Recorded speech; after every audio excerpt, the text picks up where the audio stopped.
എസ്ഡിപിഐയുടെ സഹായം ലീഗിന് കിട്ടിയിട്ടുണ്ടെന്ന് പൊന്നാനി ലോക്സഭാ മണ്ഡലം എസ്ഡിപിഐ സ്ഥാനാർത്ഥി അഡ്വക്കേറ്റ് കെ.സി. നസീർ 2009 ലോക്സഭാ തെരഞ്ഞെടുപ്പിൽ എസ്ഡിപിഐയുടെ ആദ്യ രൂപമായ പോപ്പുലർ ഫ്രണ്ടിന്റെ സഹായം ലീഗിന് ലഭിച്ചിട്ടുണ്ടെന്നും കേരളത്തിൽ ഇരുമുന്നണികൾക്കും ജനങ്ങളെ വഞ്ചിച്ചതിന്റെ ചരിത്രം മാത്രമാണ് പറയാനുള്ളതെന്നും കെ.സി. നസീർ പറഞ്ഞു. താനൂർ പ്രസ് റിപ്പോർട്ടേഴ്സ് ക്ലബിന്റെ മീറ്റ് ദ പ്രസ് പരിപാടിയിൽ സംസാരിക്കുകയായിരുന്നു അദ്ദേഹം. മുസ്ലിം ലീഗ് വിളിച്ചു ചേർത്തതിന്റെ അടിസ്ഥാനത്തിലാണ് കൊണ്ടോട്ടി KTDC ഹോട്ടലിൽ ചർച്ച നടത്തിയതെന്നും പൊന്നാനിയിലെ സ്ഥാനാർത്ഥിയെ പിൻവലിച്ച് മുസ്ലിം ലീഗിന് പിന്തുണ നൽകണമെന്നും ലീഗ് ആവശ്യപ്പെട്ടതായി കെ.സി. നസീർ പറഞ്ഞു. മുസ്ലിം ലീഗ് ഒരു ചർച്ചയ്ക്ക് ഞങ്ങളെ ക്ഷണിച്ചു. ആ ക്ഷണം സ്വീകരിച്ച് മുസ്ലിം ലീഗ് നിർദ്ദേശിച്ച സ്ഥലത്ത് മുസ്ലിം ലീഗ് ബുക്ക് ചെയ്ത റൂമിൽ ഞങ്ങളുടെ നേതാക്കന്മാർ ചെന്നു എന്നുള്ളതും സത്യമാണ്. ആ ചർച്ചയിൽ മുസ്ലിം ലീഗ് മുന്നോട്ട് വെച്ചത് പൊന്നാനിയിലെ സ്ഥാനാർത്ഥിയെ SDPI പിൻവലിച്ചുകൊണ്ട് മുസ്ലിം ലീഗിന് പിന്തുണ നൽകണമെന്നാണ്. ഞങ്ങള് പാർട്ടി എന്നെ സ്ഥാനാർത്ഥിയായി പ്രഖ്യാപിച്ചു. തിരൂരിൽ വെച്ച് ഞങ്ങൾ മണ്ഡലം തെരഞ്ഞെടുപ്പ് കൺവെൻഷൻ നടത്തി. പാർട്ടിയുടെ തെരഞ്ഞെടുപ്പ് പ്രചരണങ്ങളുമായി ഞങ്ങൾ മുന്നോട്ട് പോയിക്കൊണ്ടിരിക്കും. ഒരുപാട് ബഹുദൂരം മുന്നോട്ട് പോയിട്ടുണ്ട്.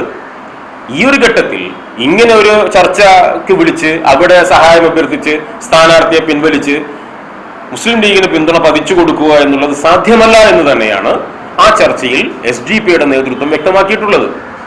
വരാനിരിക്കുന്ന ഭാവിയിൽ ഒരു ദേശീയ കാഴ്ചപ്പാടോടുകൂടി മുസ്ലിം, ദലിത്, ന്യൂനപക്ഷങ്ങളുടെ പീഡനം അനുഭവിക്കുന്ന ജനവിഭാഗങ്ങളുടെ മുന്നേറ്റത്തിന് വേണ്ടി സഹകരിച്ച് മുന്നോട്ട് പോകാനാകുന്ന എന്തെങ്കിലും സാഹചര്യം ഉരുത്തിരിഞ്ഞു വരികയാണെങ്കിൽ കോൺഗ്രസിനെ കൂടെ അത് ബോധ്യപ്പെടുത്തിക്കൊണ്ട് നമുക്ക് മുന്നോട്ട് പോവാം, വീണ്ടും ചർച്ചയാവാം, തെരഞ്ഞെടുപ്പ് നടക്കട്ടെ എന്ന് പറഞ്ഞാണ് അവിടെ നിന്ന് പിരിഞ്ഞത്.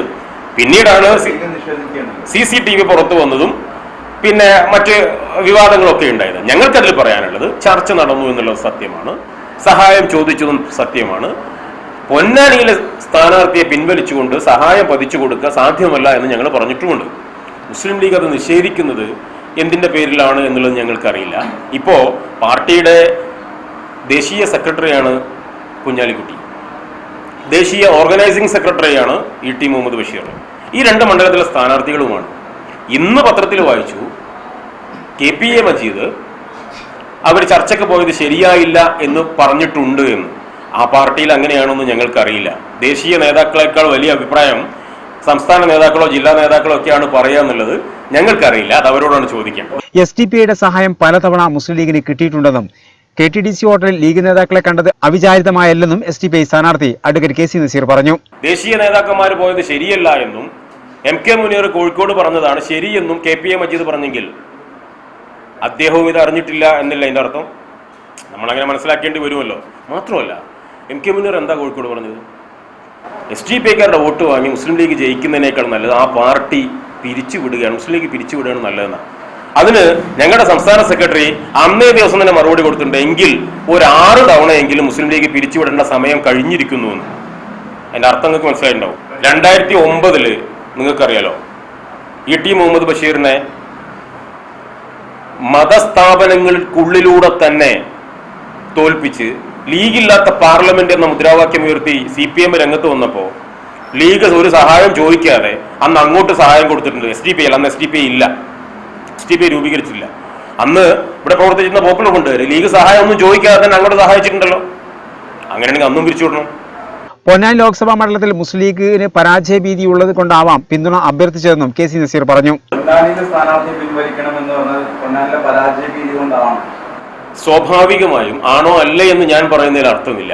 ഞങ്ങളെ സംബന്ധിച്ചിടത്തോളം, SDPIയെ സംബന്ധിച്ചിടത്തോളം മലപ്പുറം ജില്ലയിൽ മുസ്ലിം ലീഗിന്റെ അടുത്ത് അങ്ങോട്ട് പോയിട്ടൊരു സഹായം ചോദിക്കുന്നത് നിരർത്ഥകമാണെന്ന് നിങ്ങൾക്കും അറിയാം, ഞങ്ങൾക്ക് എല്ലാവർക്കും അറിയാം. ഞങ്ങൾക്കൊരു സഹായം അവിടെ നിന്ന് ഇങ്ങോട്ട് കിട്ടാനില്ല. ഇങ്ങോട്ട് ഞങ്ങളോട് സഹായം ചോദിച്ചത് സ്വാഭാവികമായിട്ടും അങ്ങനെയാവാനാണ് സാധ്യത എന്നാണ് നമുക്കെല്ലാവർക്കും ബോധ്യമാകുന്നത്.